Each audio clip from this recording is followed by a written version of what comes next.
Hey everybody, welcome into Urban Meyer's Pint House, 7-0. This is the Lettermen Row Weekend Kickoff, the first all-time. The guy who runs the place, he'll be here in a little bit, but for now you'll have to do with us. You guys know the legends down here.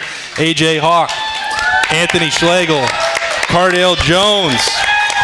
And now, we didn't time it this way, but we did bring back Big Ten football yesterday, so we had something to talk about. It was just, they were waiting for us so that we could get the Weekend Kickoff going. Mission accomplished, Legs. Mission accomplished. Yeah, it's we had the general from the Pat McAfee show, Bobby Carpenter, doing his thing on the Twitter machine, getting everybody juiced out of their mind to get football back. Are we just going to talk about it right now? You just want me to go into a whole spiel? I can't slow you down anyway. No, you can't slow me down.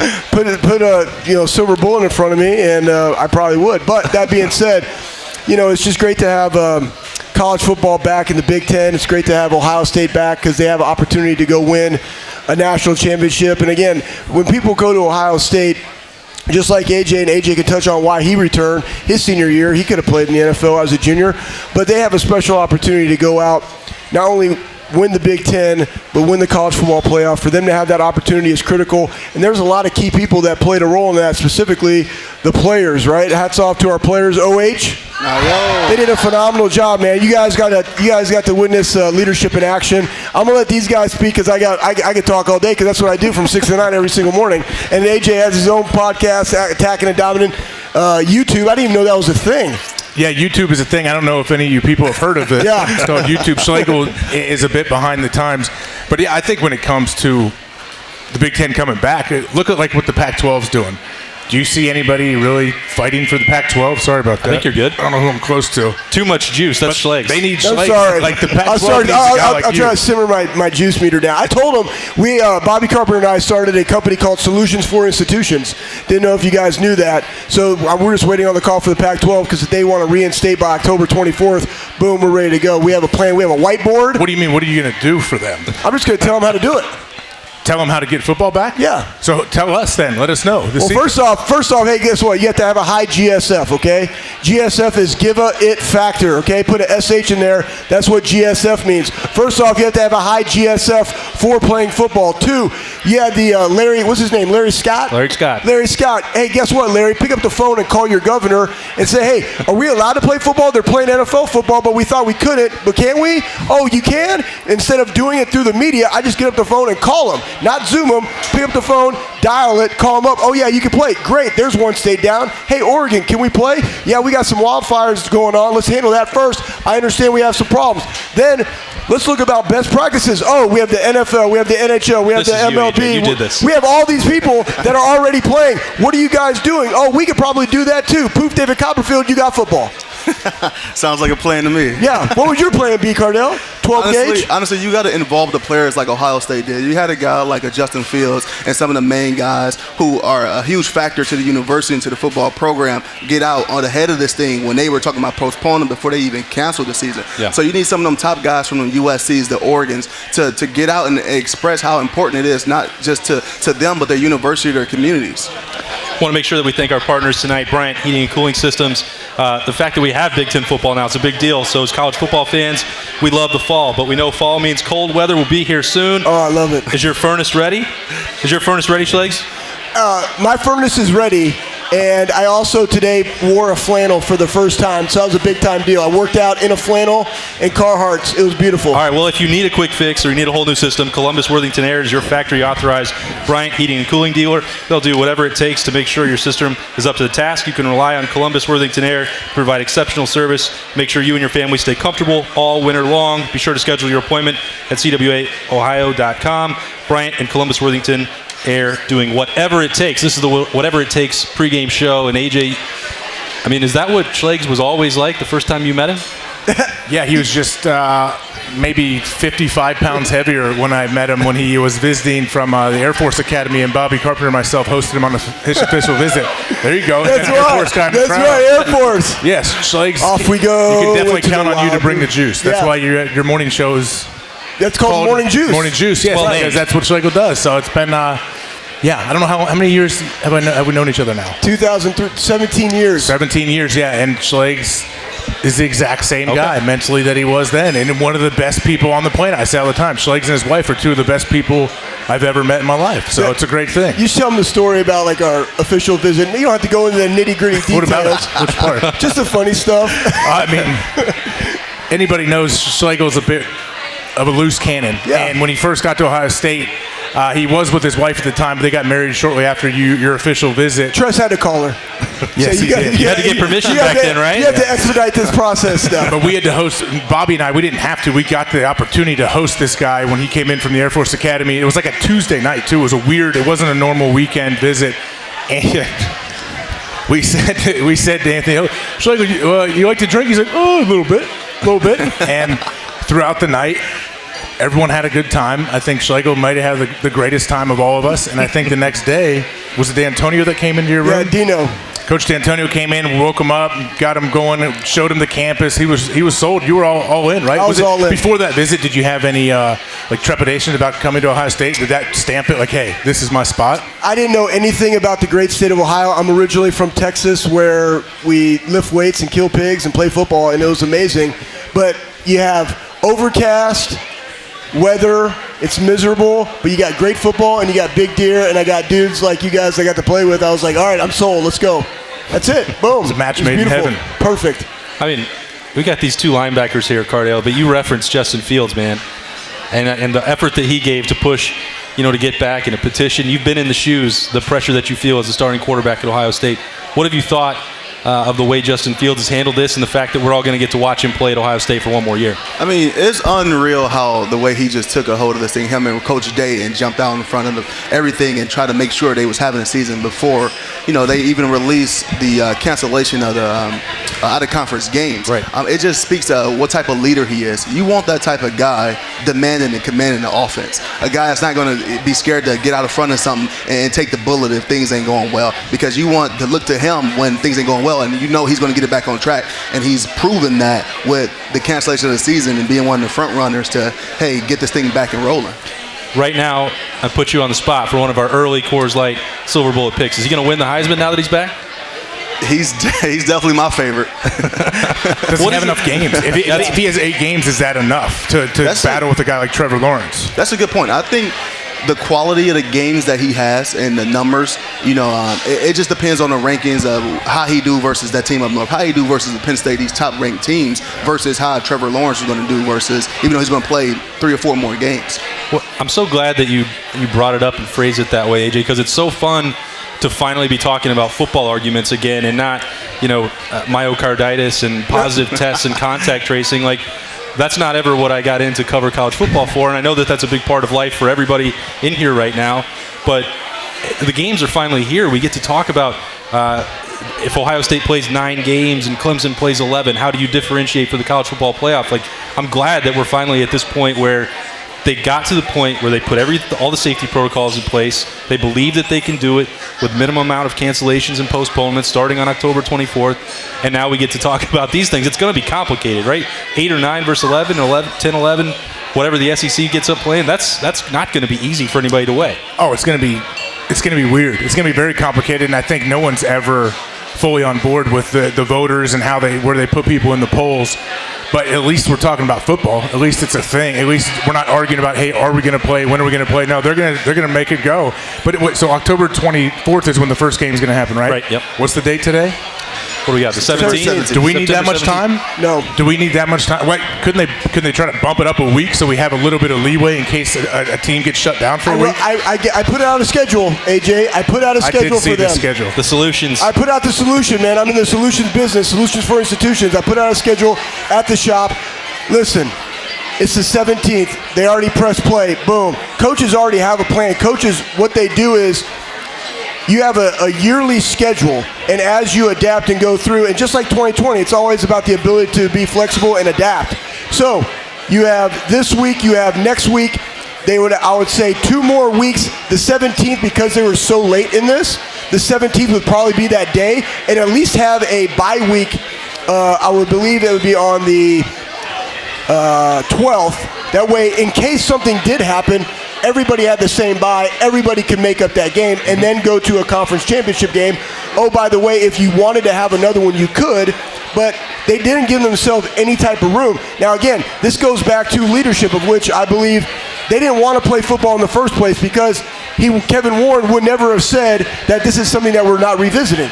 They didn't want to play, right? But it was the players, it was the coaches, it was the parents, it was people that are in the media and on social media, former alumni Buckeyes, along with other Nebraskas and whatever, talking about why we should be playing. And that's the reason the Pac-12 isn't, because they didn't do that, right? Exactly. But without Justin Fields, I'm sorry to cut you off. Without Justin Fields or the parents, and mainly the Ohio State people fighting for it, there's no way this happens. Yeah. Like, who else would have taken the lead? And you need the top dog to take the lead and say, no, we want to play. And that's what we saw happen. And it's cool to see him actually make it happen, make a change, and they changed the decision. Exactly, because you look at the Pac-12, the USCs, the Oregons, and the teams out there.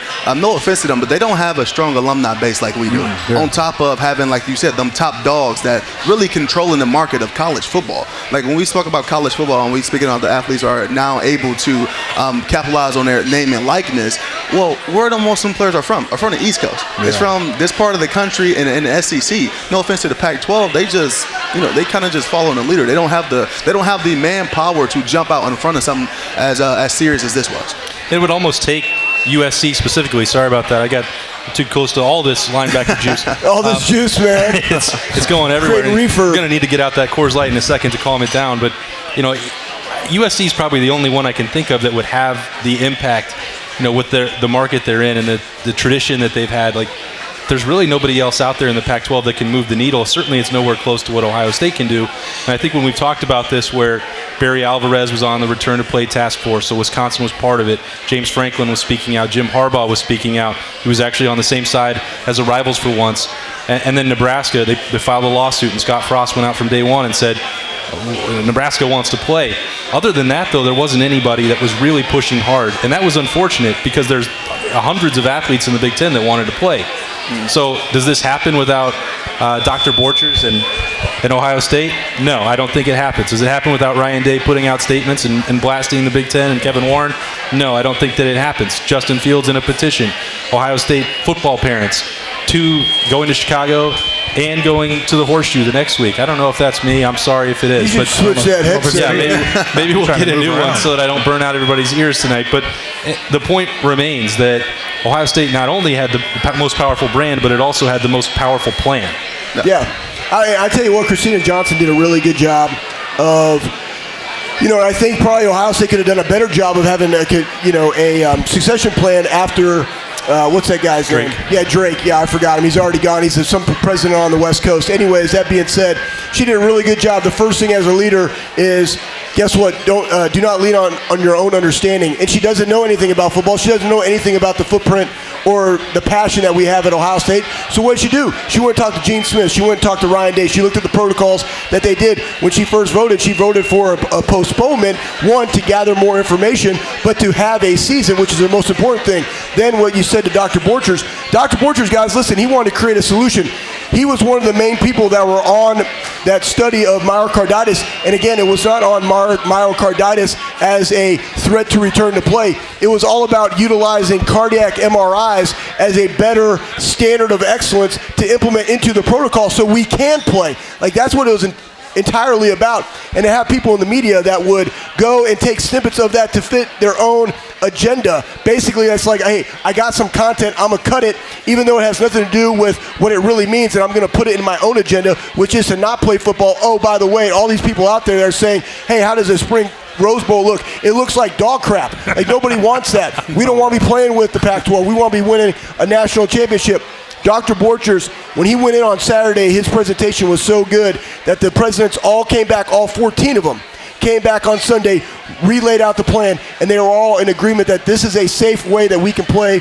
And again, it's really difficult to get COVID in a COVID-free environment, and that's what they're doing. I'm just happy we're having football back. Okay, the plan did get approved, so I promised we weren't really going to talk about it that much, and then I did. So I'm going to stop. Great, good, stop. Wyatt Davis and Shaun Wade are both coming back to the Buckeyes. Attack it down there, let's go. Declared for the draft. Wyatt Davis on Friday, Shaun Wade on Saturday. They were worried that they weren't going to get a chance to play for the college football playoff. That opportunity exists. Shaun Wade flying back this weekend from Florida, where he's been training. Wyatt Davis flew back yesterday as soon as they made that news. So I'm going to put it to you guys this way, since we can actually have a debate about it. We know how both those guys are all American players. They're first-round draft picks. Of those two guys, Cardale, I'll start with you. Which is more important? As a quarterback, I've got a feeling that I know which way you're going to go, but who's more important to the title chances for these guys? I'm going to go with Shaun. Just because he is a veteran leader on that defense, and he's been in that big position before, and he's been in the spotlight. And they're gonna need that command and that demand of his ability and his leadership and his experience on that defense to win the big games. Yeah. AJ? Well, I'm going to say Wyatt, just because I feel like the skill positions, like everywhere you look, Ohio State always reloads. Like everyone wants to. I feel like they have to turn recruits away. Like who doesn't want to come to Ohio State no matter where you grow up? I feel like I'm sure I'm a little biased too, being an Ohio guy and playing there. But I think your whole team is run through your offensive line, your defensive line. If you could dominate up front, you can beat anybody. And we know our skill position guys are better than most all of the rest of the country when it comes to skill positions. And if our offense and defensive line can be a big, physical, bruising line that can stay together and stay healthy, then I think they're unstoppable. I think I would have been 0 for 2 because I would have thought that 12 gauge would have wanted the protection of an All-American guard. You're 0 for 2. And I thought that AJ would want a silver bullet. So I'm 0 for 2, Schlegs. I'm not even going to predict you. Yeah, I'm going to say both. There you go. Booth, you can't even predict that. And here's the thing that everybody forgets in this entire canceling of the season. It affected guys like me because honestly, potentially could have happened. If we didn't have a season, you get to where you're playing a spring season or a winter season, AJ and Bobby are probably not going to play that. They already had enough film. They knew where they are. Why would I play 2 seasons of one? That's completely not safe when you're going to go play, at that time, a 16-game NFL season with 4 preseason. It would make no sense. I needed them, right? I was fortunate enough to be a middle linebacker that played in between 2 first-round draft picks. You got a guy in Josh Myers. Guess what? He's up for the Remington. Wyatt Davis makes him look really, really good, right? Just like Shaun Wade, we all saw the impact of Shaun Wade coming out of the game versus Clemson. He is a difference maker. He's going to make Sevyn Banks better by him being on the field. He's going to get more reps over there, but he's also going to be better. Our defense is better. So at the end of the day, having these 2 key people back, remember, they opted into play. They didn't necessarily opt out because, again, at that time when they said there was no season. How can you opt out of a non-season? You can't, right? They opted into play, and now they're back, and I'm super excited to watch them play this year. All right, we've got a lot more to cover here on the first Lettermen Row Weekend Kickoff, brought to you by Bryant Heating and Cooling Systems. This is fantastic. We're going to get you guys. Look at these guys, man. Some Urban Meyer's food, Urban Meyer's Pint House. I love it. This is great. There's a whole cooler of silver bullets over there. Thank you, Aaron Lowther. Coors Light hanging out with us. We're going to give a quick break so these guys can refresh. We'll be right back. That's a really nice cooler. We might have to drop that off at my shop. It takes attention to detail. With your local Bryant dealer, you're getting more than just a technician. You're getting someone who pays attention to your needs and the little things that make a big difference. It takes a dealer you can rely on. And to keep your family warm this winter, here, let me show you how this works. It takes Bryant. Bryant. Whatever it takes. And to keep your family comfortable, it takes Columbus Worthington Air. Find them at cwaohio.com. All right, welcome back to the Lettermen Row Weekend Kickoff, segment number 2 of our first ever show. And Schlegs, you and I, we're still going to keep doing our Monday show at Roosters, where you love the mac and cheese bites. But man, Urban's Pint House, this is a Schlegel AJ Hawk size pile of nachos right here. That's bumpy. Did Schlegel that's real. Did you get this added to the menu? Did you request this? I mean, this thing is gigantic. I don't even know where you begin on something like this. I'm just going to eat the meat. I don't know where you start. Like, you need a fork for that. Like, that's so crazy. Good. That's really good. You break it up into a huge nacho salad. Man. All right, so we've covered a lot of ground here for what Ohio State's got now coming back with Shaun Wade, Wyatt Davis. Those are big moves. We've talked about Justin Fields. So we go into this now. So we don't have any games yet for the Big Ten to break down. NFL was in business last weekend, so as we go into this with our Bryant Heating and Cooling Systems, whatever it takes, players of the week. I'm going to kick it off right here. You can go NFL. You can go, I gave AJ an idea early on, but he went another direction. Of course. So you can go any way you want. Your player of the week, your toast of the town, Coors Light toast of the town, however you want to phrase it. The player of the last week, most important guy for Ohio State. I'll definitely go. So we mentioned Justin Fields, Ryan Day. There's all kind of current guys. I'm going to throw it back to a former great Buckeye who I mentioned earlier. I had to go first because I wanted to steal Schleg's. Is General Bob Carpenter. Bobby, if anyone doesn't know, if you don't follow Bobby on Twitter, he's amazing. The guy has been on a 2-month just warpath of going after, posting emails, phone numbers of congressmen and senators, and just telling fans, hey, this is what you need to do.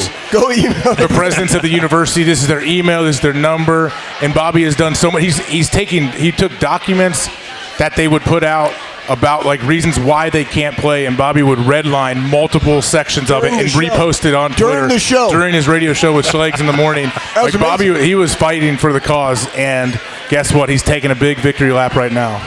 He earned it. Yeah, he earned it. You want me to go? How much do the three of you get together? A decent amount. A decent amount. Okay. Yeah, we have kids around the same age, and I have 4, Bobby has 4, Schlegel has 3. Yep.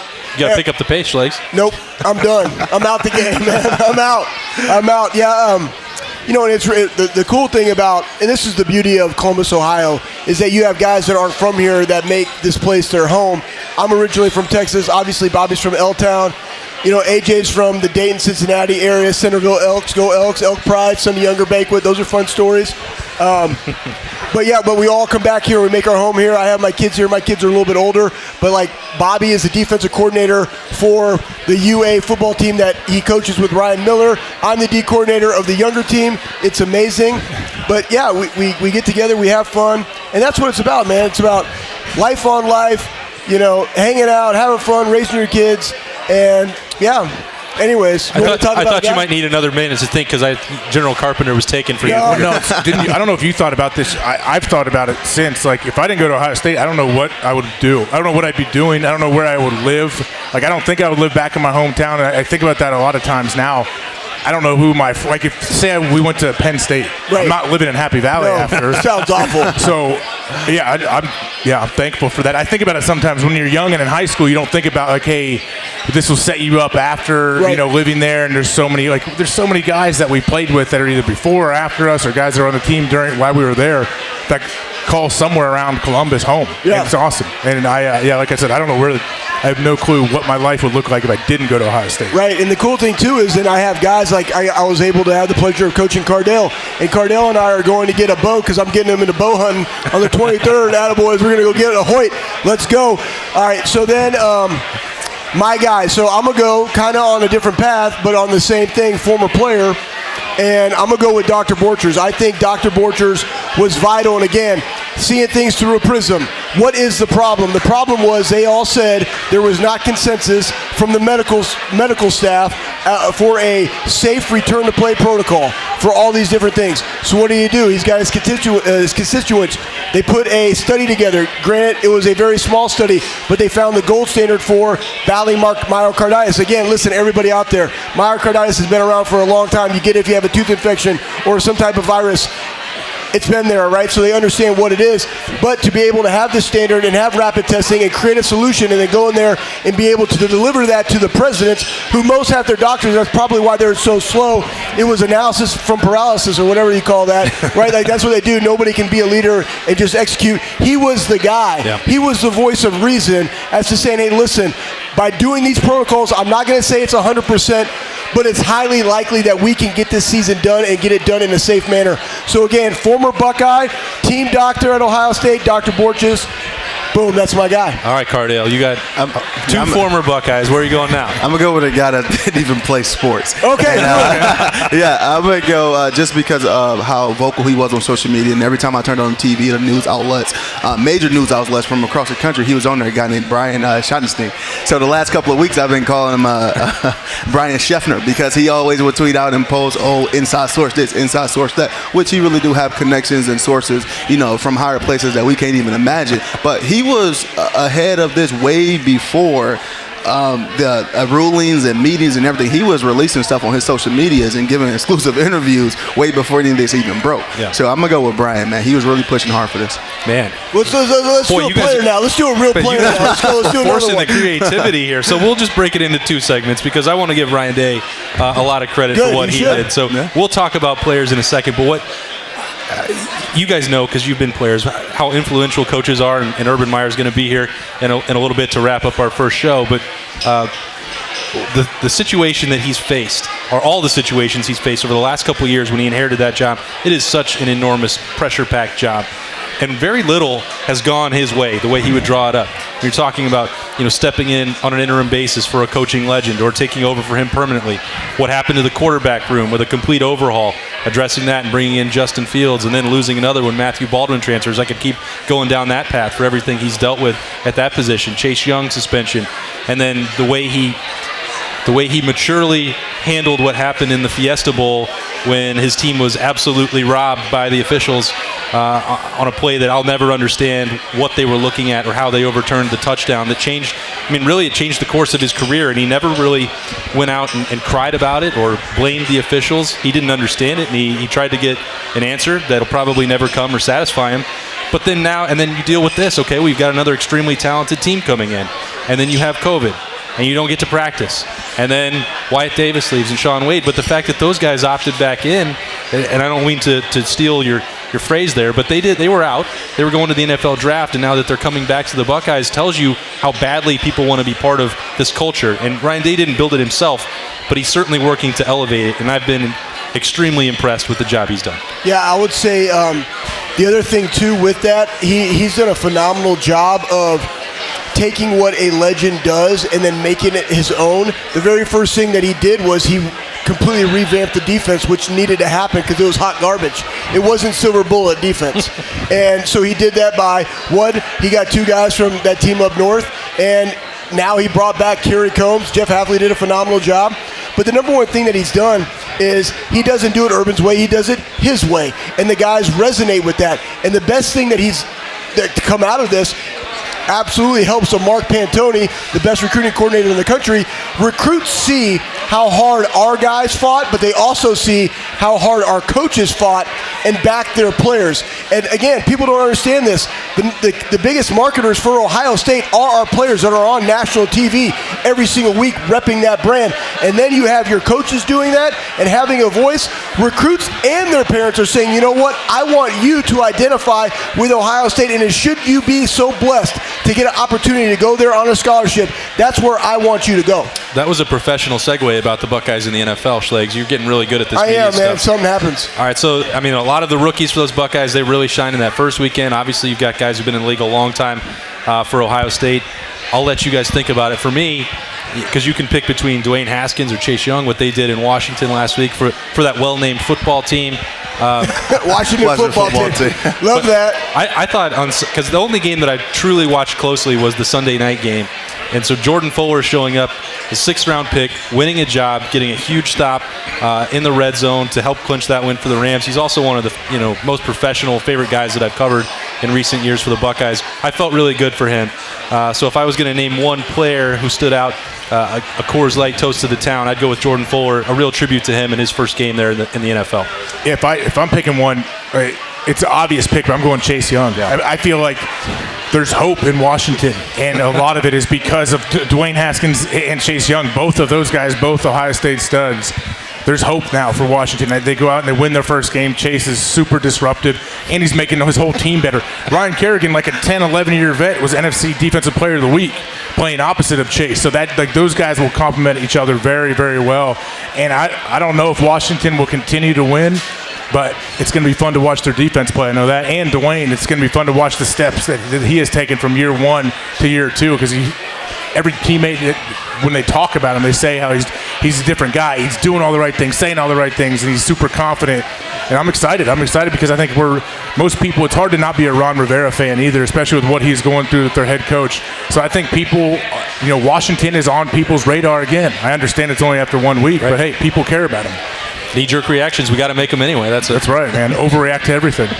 I'm going to be biased and go with a former teammate, man, Joey Bosa. Okay. To see he's still bringing the energy and the effort, and each and every play after he just signed that huge deal. That's one of the main concerns people worry about with a guy that signed a huge deal, no matter what position. Oh, is he going to turn it off? Yeah. And usually you see it a lot when a guy signed a big deal like that. You don't really hear much about him, after that. But to see him, it was sad to see that he had to do my boy Joe Burrow like that with the Bengals. But I'm going to go with Joey as my player of the week. All right, so I'm going to go with somebody that absolutely crushed my heart in my fantasy league. Dadgum Bradley Roby. Bradley Roby absolutely shut down Tyreek Hill. I mean, it just killed me because I got Devontae Adams like, oh, baller, let's go, 41 points for me. Boom. Guess what? Tyreek Hill's going to have a great game. Psych. Nope. Got shut down. Awesome. So I'm going to go with Bradley Roby again. He signed a contract. But here's the other thing. Are you just going to pick a Buckeye every week who shut down your fantasy team? Yeah. No, I could have picked. You could have picked J.K. Dobbins having 2 touchdowns, and he's going to get more reps because he actually did get more reps than Mark Ingram. Who else do you have out there that was new? Jonah Jackson, 3rd-round pick, playing great up in Detroit. There's a lot of guys that are adding a lot of value to their teams. But again, Ohio State is becoming a factory for making guys NFL ready. And that's why for Shaun to be able to come back, there's a huge gap between being a top 10 pick and a bottom round, 1st-round pick, high 2nd-round pick. He needed that film to be a standalone outside corner because that's what we've been putting out there. You got Jeff Okudah, you got Damon Arnett, you got Marshawn Lattimore, Garrett Conley, he's out because he got injured.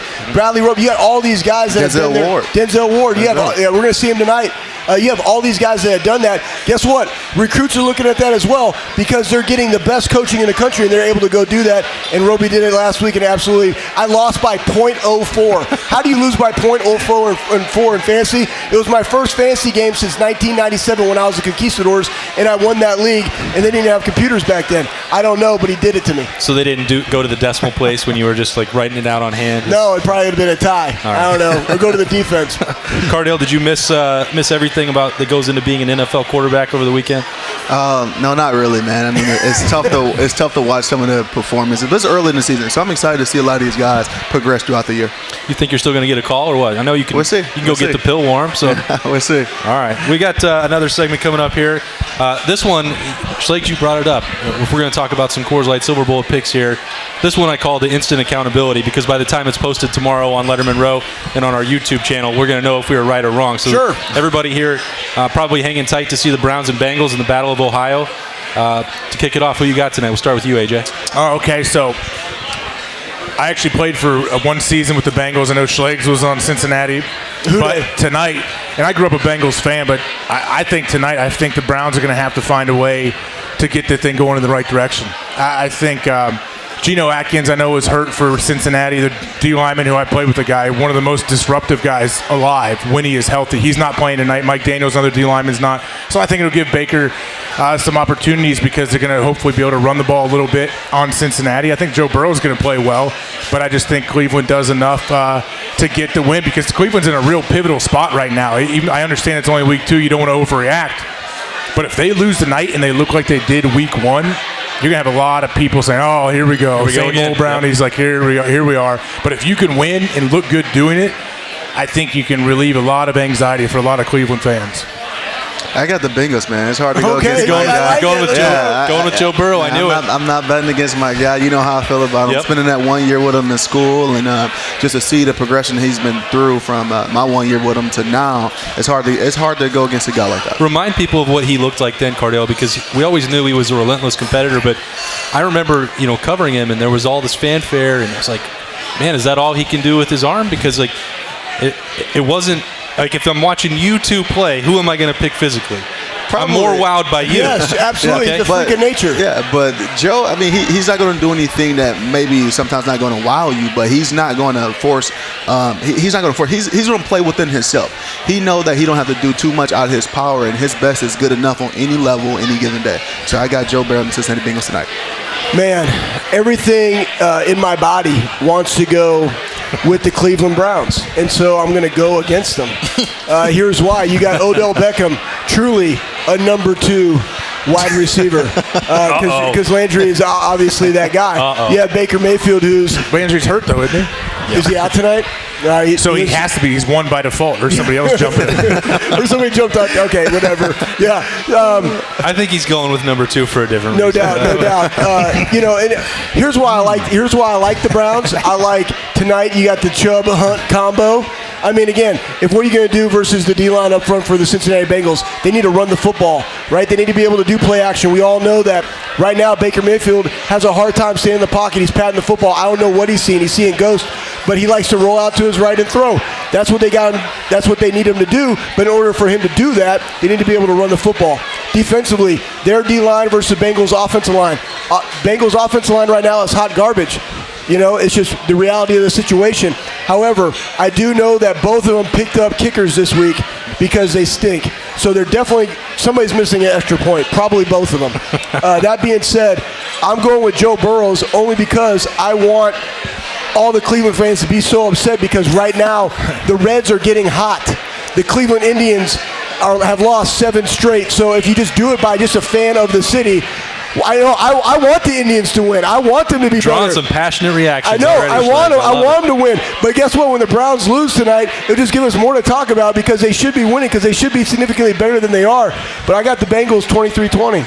I just don't think. I don't think that's really going to happen. I think the Browns are going to happen, but I'm going with the Bengals anyways. I can't believe that Baker Mayfield. Mayfield. Because I can. I don't know. Because I like being wrong. There's no way that Baker Mayfield is. I just couldn't believe what I was seeing at times from him last week. There's no way he's that bad. I don't believe it. I think he's got the upside. But if you're going to ask me which one I would take tonight, I would take Joe Burrow. And I guess we'll find out tomorrow morning. So some of these will have to wait. And I looked and I said, well, gosh, there's not a full slate of games yet. The Big Ten's not playing yet. The Pac-12 is obviously not playing yet. The SEC doesn't play for another week. I'm like, what games are we actually going to pick tonight? These are big-time games right here that you put on the sheet. These are absolutely monsters. Just monster games. So big Fox Noon kickoff right here. I think I told AJ, I said, I think we know who we're all going to pick, so maybe we'll just talk about why I put this game on the sheet. Yeah. So we saw Duke a week ago. Ooh. Boston College Duke, not a game that we're normally going to ever talk about on the Lettermen Row Weekend Kickoff, but you got Jeff Hafley making his debut, and he was only in Columbus for 1 year, right? But man, that guy made a huge difference for the Buckeyes. Yeah, they lost their running back. He's gone. Hard to recruit at Boston College. High academic standards up there. You're in the Northeast. There's no recruits up there. Good luck. All right, and you got this pesky Duke team. Why did I call them pesky? Because somebody said they were. Nobody's watching them. We're in Ohio State country. I mean, low GSF. This is the kind of breakdown you can't just get anywhere. No doubt. Low GSF when I'm watching this game. What about their head coach, though? David Cutcliffe for Duke? He's like an offensive guru. Yeah, he's got a great quarterback. Daniel Jones, right? And hey, it's going to be a hard-fought battle, right? You got Jeff Hafley, a defensive coordinator. You got this other guy. I don't forget his name. You know him. That's why they pay you the big bucks over there on the YouTube machine. AJ, I'll probably go with Duke. Only because Jeff Hafley losing the opener. Duke's got that kid that can rush the passer too. That edge rusher. They hung with Notre Dame for a while. Yeah. Guess what? How good is Notre Dame though? Yeah. Awful. Not a top 10 team, but they're there by default. Exactly. That's what happens. I mean, this is what we get to talk about right now. I cannot wait until there's real games. Until there's real games. And you're not going to get it from the ACC. Right. They're hot garbage too. Yeah. So we need SEC and Big Ten coming back ASAP. Cardale, you got any feelings on Jeff Hafley? If you don't, it's fine. No, seriously, I got a low-scoring game, and I got Boston College pulling it out. Okay. That's okay. low scoring. Low scoring. I got a baseball score. Cardale's taking the under. We got that one, so pay attention for the bettors out there. So you brought this up, too. You asked, AJ, is Notre Dame legit? I don't know. They're not usually. We will see what they play USF. Yeah, South Florida. The Bulls. They play USF, and you would hope Notre Dame would mop them up, right? Yeah. Don't you think? If they don't, then you do have to worry about Notre Dame because they let a Duke team hang with them for a while. And I'm not saying Duke's that bad. I actually called a Duke game last year. They have some studs. They have some talent on their team. The depth obviously is not there. They do what they can. But I think Notre Dame needs to jump on them early if they want people to take them serious as a contender, even to make the college football playoffs. Yeah, I totally agree with you because what we saw last week, not being able to finish a team that you should finish. Again, this is your really quote-unquote first year in the ACC. I'm happy that you finally got into a conference. Again, it took COVID for you to be able to do that. But that being said, you should be able to go out there and handle your business. Our expectation of Ohio State playing at USF would be 50-something to 7. Right? Like, that's the expectation. For some reason, Notre Dame always gets a pass because they play non-conference opponents all the time. Now you're playing another non-conference opponent that is, where are they, in the AAC? I mean, come on, man. Like, what are we doing? Well, they better be winning if they want to get back to the college football playoff. We'll see. Which is sad. We'll see at the end of the year. Yeah, we'll see it. Yeah. All right, and the last one, another guy that you guys know pretty well. Luke Fickell's done some remarkable work down in Cincinnati. It's just Austin Peay, so I'll just ask it this way. Not if they're going to win this week, but can this team run the table? Can they get into a New Year's Six game? Is this the year for the Bearcats? I think there's a really good shot of that. I mean, they should. We know Luke Fickell very well. He was our linebacker coach at Ohio State, then you coached with him there on the staff, and Marcus Freeman. Our kids are the same age. Yeah, Marcus Freeman, the D coordinator, is actually younger than me. I played with Marcus, and they're returning how many starters? They're returning a ton of their team from last year. Their quarterback is a dual threat guy.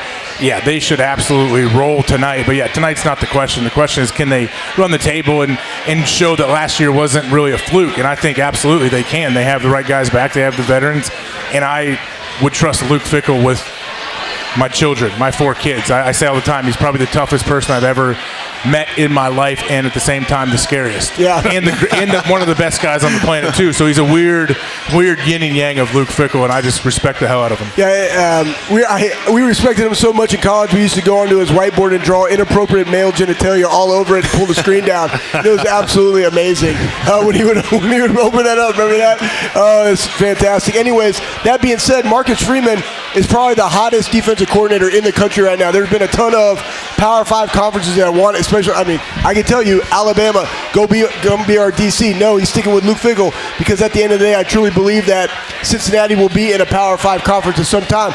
But the beauty for them is Memphis is down. Who's really there? They got a new quarterback there at UCF. Like, those are really the only 2 teams. You got Houston. Their quarterback left and transferred out last year. So who's really there to compete? Luke has been there, done 11-2.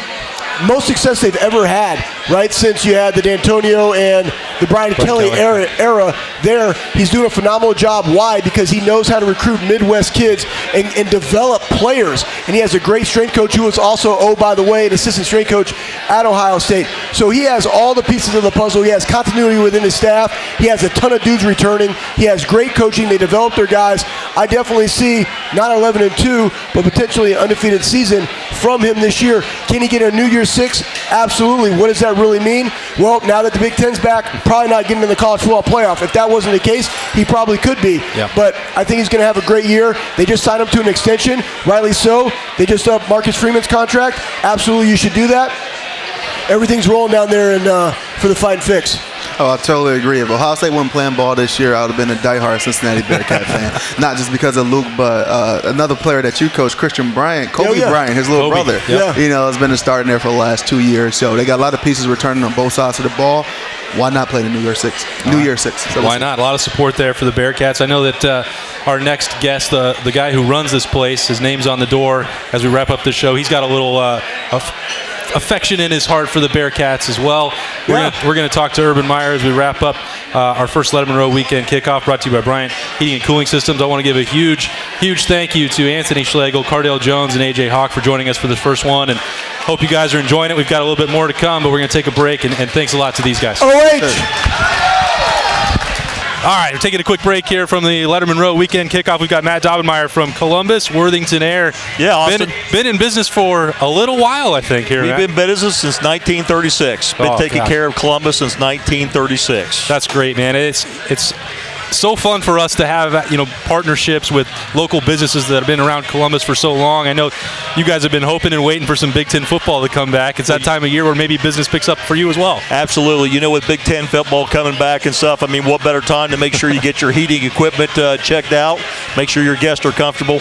All right. What all services can we get from Columbus Worthington Air then? Right now, we're running a special right now for heat checks for $69. Call in and tell them it's for Buckeye Nation, and we'll do it for $59 right now. There you go. That's a deal. 50. Yeah. That sounds familiar. 59-0 a few years back. There you go. Partnership right there. There you go. Absolutely. So, tell me what you're looking forward to most now that we know that Big Ten football is coming back. The Buckeyes looking for a national title. What are you looking forward to this year? Well, it's pretty depressing knowing that we probably weren't going to be playing, but now that we're going to be playing, getting the Big Ten out there and stuff, it's going to be a lot of excitement, a lot of entertaining going into some of these homes with some of these big parties going on. We can't be in the stadium, but people are definitely going to be having some big parties. A lot more watch parties this year. Absolutely. Got to make sure that the temperature gauge is right. We got to make sure the guests are comfortable. You don't want people leaving early and disappointing and everything like that. All right, perfect. Matt, thanks for coming and hanging out with us tonight and talking about some Buckeyes. Appreciate that. He's helping out there with Columbus Worthington Air. Be sure you check them out. Get that Buckeye deal. Tell them that Lettermen Row sent you. Thanks, Matt. Thanks, Austin. Yep. All right, welcome back to the Lettermen Row Weekend Kickoff at Urban Meyer's Pint House. Brought to you by Bryant Heating and Cooling Systems. This guy needs no introduction. If you're here, you probably already know who he is and what his record was against that team up north. Urban, this place is awesome. Thanks for having us out here. And the best part about it is that we get to talk about Big Ten football again. I want to know where Cardale Jones is. Did he leave? He couldn't have snuck out on you. All right. What do you think? Do you think we're going to get here where we're going to be talking about a Buckeyes season? You know, I did. When they decided to cancel the Big Ten, and I saw Justin Fields, the Ohio State parents, and the Ohio State players, it might be, and I know this, I don't know all history, but the history that I do know, it was the most respectful protest. It was saying, we're not, because you have two choices when they said do that. Go home, grab your bag, go home. And if you think it's wrong, Ryan Day, Gene Smith, our president, who I love to death, Dr. Christina Johnson, said we're going to go fight. And you know why we're fighting? Because our players and our families want to fight. And it might have been one of the greatest representations of fighting for something you believe in. And our hats are off to the parents and players of Ohio State. I know that's got, I mean, you're not that far removed from it. This is the culture that you elevated and helped build. The fact that it's still that strong, that they face this level of adversity, that Ryan Day could handle it that way, that, name the players, the veteran captains, a Jonathan Cooper that's been through so many battles. Let me ask you a question. How do you not fight for John Cooper? Right. When I hear people criticize coaches that fight for players, the first thing I think is, first of all, you never coached. Second of all, you really probably don't have any idea what you're talking about. But if your players want to play, it would have been a whole different story if the players said, you know what, we're not comfortable, which they have every right to do that. Yeah. And same with the players. But Ryan Day agrees with me, and you really don't work for Ohio State. You really don't work for the president. You don't work for Gene Smith. You really work for the players and their families, because there's no other profession like this that you go in when they're 17 years old, you hug the family and say, you know what, I'm going to take care of your kid. That means I'm going to fight as hard as I can. They did that. So the Buckeyes got a bunch of good news in addition to the fact that they could play. Wyatt Davis had opted out. Shaun Wade was going to go pro. I think he had a birthday last night, and he got a call from somebody that's sitting at this table. So you're still recruiting for the Buckeyes, or how does that work out? Yeah, Shaun Wade's a dear family friend. He will be forever. Randy and Gwen, his mom and dad, are just awesome people. They made a decision. They're not far from Florida. Obviously, Florida State's not too far away. And they made the decision to come to Ohio State. And he's been a great representative of our university, a great student. He's always been a good person. And on top of that, he's not a good player. He's a great player. Yeah. And I did talk to him on his 21st or 22nd birthday last night. And I took a little shot at him. He said, Coach, I don't know yet. And I said, hey, listen. But great family, and that's great news. Yeah, you've never been one to take no for an answer from these top flight guys. You land him once, Kerry Combs goes and gets him again. To put from a football perspective, then, to put an All-American guard back in the mixture in front of Justin Fields, to put an All-American cornerback back out there. For people who don't understand maybe what the drop-off would be like, yes, Ohio State's recruited at a very high level, but these are experienced potential first-round draft picks. How much difference that could make for the Buckeyes? The term first rounder is a difference maker. That's when you see people that those are difference maker players. And first rounder, that was our goal, to go out and recruit. Why do you go recruit? How do you evaluate your recruiting? Championships won in the NFL draft. And if he's a first round player and you get a chance to coach a first round player, which we've had a bunch. Kerry Combs, he's had 6 in a row, I believe. Right. 6 in a row, and this will be, if Shaun stays healthy, his 7th first rounder. And then Sevin Banks and Cameron Brown coming behind him. Those guys don't have to now be the primary guy. That's a big deal. Urban, when you look at this season then as a whole, the fact that they get to play it, it's going to be unique. There's going to be challenges. To play 8-9 games in a row, if you were trying to build a season game plan, or talking to Ryan Day about it, what kind of advice would you have to make it through the way this is going to be structured this year? The key is going to be the self-discipline of the athletes when they leave the facility. When they leave, the protocol, which is hard to disagree with, but the protocols are real stringent. If someone makes a bad decision or you leave the bubble, so-called bubble, there's a chance that Ohio State will have to miss a game or two. Not just 1 or 2 players, but a lot, a boatload. Position unit. Yeah, and that's when you lose a game. And I'm interested to see what's going to happen with the college football playoff, where you have the SEC playing 10 games, the Big Ten 8. ACC, I believe 10, and the Big 12, 9. SEC has the hardest road, 10 conference games. Yeah. Big 12 has 9 with 3 bye weeks. That's not that hard. Right. And you got the Big 10 straight through. That's it. That's tough, though. 8 straight games. And we haven't seen the schedule yet. I know I'm anxious to see, like all of us, when that comes out. All right, one more thing before we get out of here. Our first Lettermen Row weekend kickoff at Urban Meyer's Pint House. We took this question, the Byers Auto question for Coach, the first one of this season, hopefully first of many. And we got this question on Twitter, and Coach, it was, who was the best high school player that you ever saw? Ooh, the best high school player I've ever saw was, I'd have to say Nick Bosa. Okay. Nick Bosa coming out of high school, first of all, he went to arguably one of the top 5 high schools in America, maybe the top 1. You know, we have the other college coaches say I had my own room there, and I would just go stay and watch these players come out of St. Thomas Aquinas. And you had Joey Bosa, you had Damon Arnett, I had some players of Florida come out of there. But Nick Bosa, when I watched him his sophomore year, and I just stared, I stood right, they let you go stand right next to him. And I remember Mark Pantoni, who was the best in the business, I remember looking at that guy saying, I don't know if I've seen one like this. So Nick Bosa is probably the best. I remember you asking for a third Bosa to eventually come together to come That's help. a great you out. story. You took 2. I think those worked out pretty well. If there was a third, we'd take them. There isn't, but the Buckeyes got some other defensive linemen waiting to step in there for the Bosas and Chase Young. We'll see if Jonathan Cooper or Zach Harrison, Tyreek Smith, some good options there for the Buckeyes. Urban Meyer, thanks so much for having us out here for the first of these. Really looking forward to every Thursday night hanging out at your place, 7-0. It's everywhere. This is an awesome place to be. We're going to have Browns and Bengals on later tonight, but NFL games, college football picking back up. You got to love this place, man. Yeah, and I just want to let you know, I think I made a decision to do this because of you. Number one, Austin Ward is the best in the business, but also I want a place for our former players, Schlegel and A.J. Hawk and Cardale Jones. We're going to get Braxton here. We're going to get Zach Bourne. We're going to get all these former players.